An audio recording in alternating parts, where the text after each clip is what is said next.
When I was in high school, I didn't study much, wasn't a good person in there, tried to break every rule I could, but in biology, if we could get our biology teacher talking about himself or other things, then we wouldn't have to talk about biology and there'd be no homework.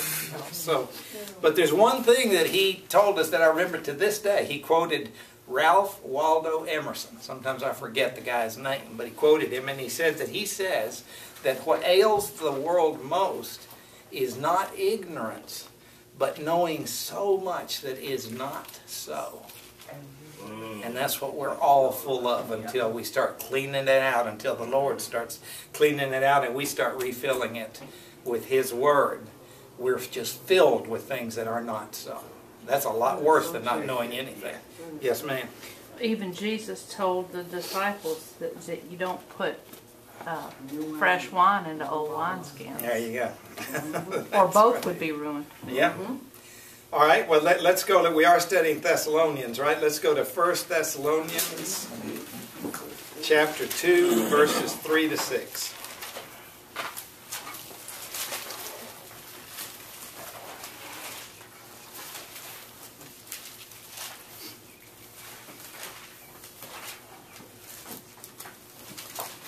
First Thessalonians chapter 2, verses 3 to 6.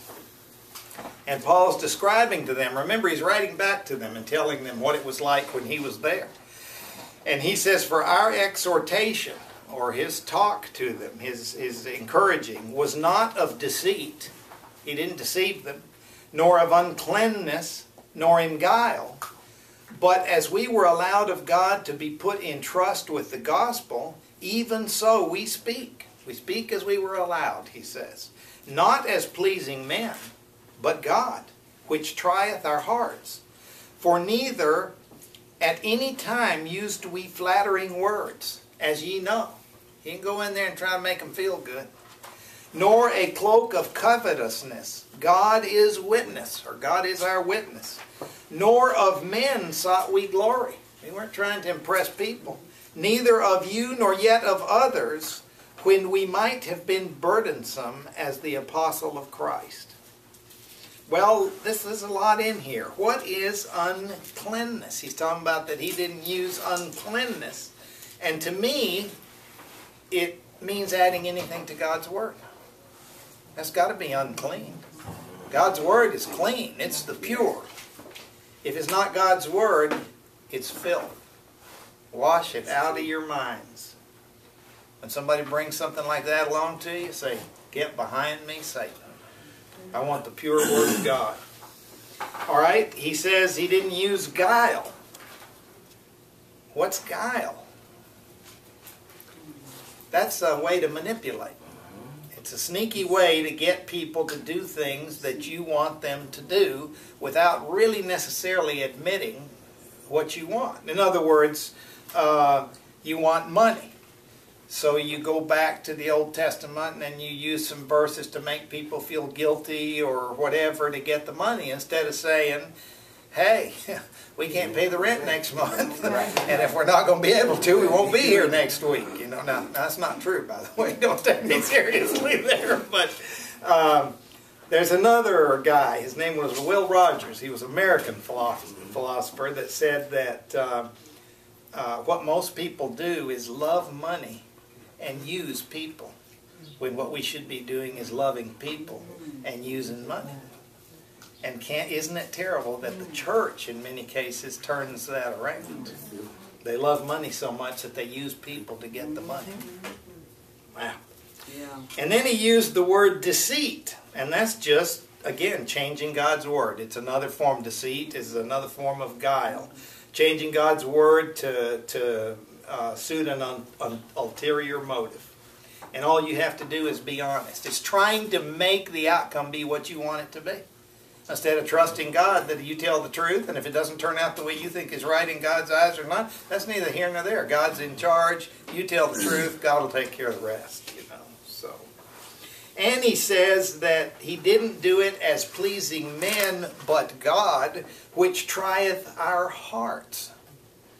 Now, isn't that interesting? For him to do things that didn't please men, but God tried his heart. Why does it try our hearts? to please God and not men. When you tell people the truth that they don't want to hear, watch out. When you don't please them, watch out. I mean, religious organizations are based around how to keep men pleased enough to keep coming and keep bringing some cash in some cases, you know. So, but I'm just talking about us in our personal relationships. You know, when somebody says, well, you know, I think I'm doing pretty good because I'm doing all these good deeds. And you say, well, I hate to disappoint you, brother, but that doesn't count for squat with the Lord. You didn't make a friend with that kind of a statement. I mean, even if you said it nicely. You know. Watch out. So, was it burdensome on Paul? You bet. His whole life long he told the truth, which the Jews hated, and it was very burdensome to him. If he'd have just gone ahead and pleased men, he'd have had a much nicer life. And then he says he didn't use flattering words. And of course, flattering words are just another form of manipulation which cloak covetousness. That's why he said both those things. What, you know, what do you say when you do have a child or a grandchild that comes up to you and says, "Oh, Grandpa, you're so sweet and you're so nice and everything." It's, what do you want? What do you want? Yep. Right? Because that flattery is cloaking covetousness. It's revealing right away that they must want something. You know? So, and then, of course, he didn't seek glory. Paul didn't seek glory among them. And we don't know any religious leaders who seek glory, do we?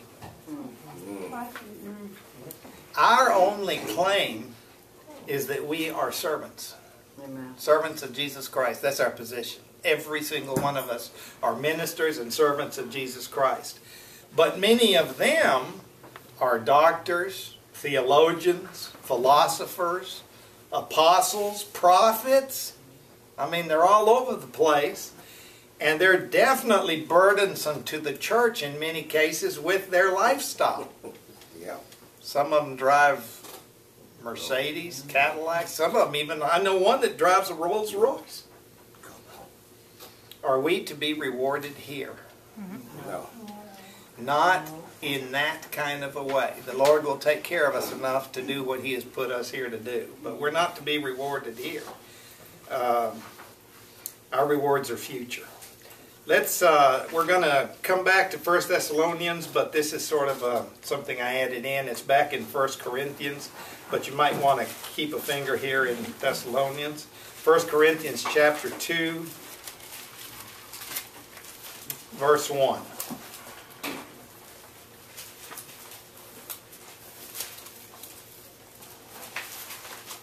First Corinthians chapter 2, verse 1.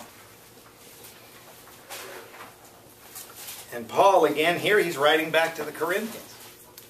And he says to them, "And I, brethren, when I came to you, came not with excellency of speech or of wisdom, declaring unto you the testimony of God." In other words, I didn't come in acting like a big shot and using, what do they call those kind of words, flowing words, you know, and impress you with all that. I didn't come to you with excellency of speech or wisdom. He says in verse 2, "For I determined not to know anything among you save Jesus Christ and Him crucified." And that's a good lesson for us. Amen. Leave the rest behind. We've been filled with stuff since we were 2 years old probably, you know. Imagine this. And remember, well, you may not remember this part of history. I do because I was raised in Mexico. But the Aztecs were, they lived where it was now called Mexico City. And they had their temples. And they killed virgins to please God. They sacrificed virgins, they pulled their hearts out, and that's how they appeased the gods. So, the Spaniards come along and tell them that that's wrong. You know, that that's not what you do. That that's not what you do to please God. They had done that all of their lives. You know, so can you imagine them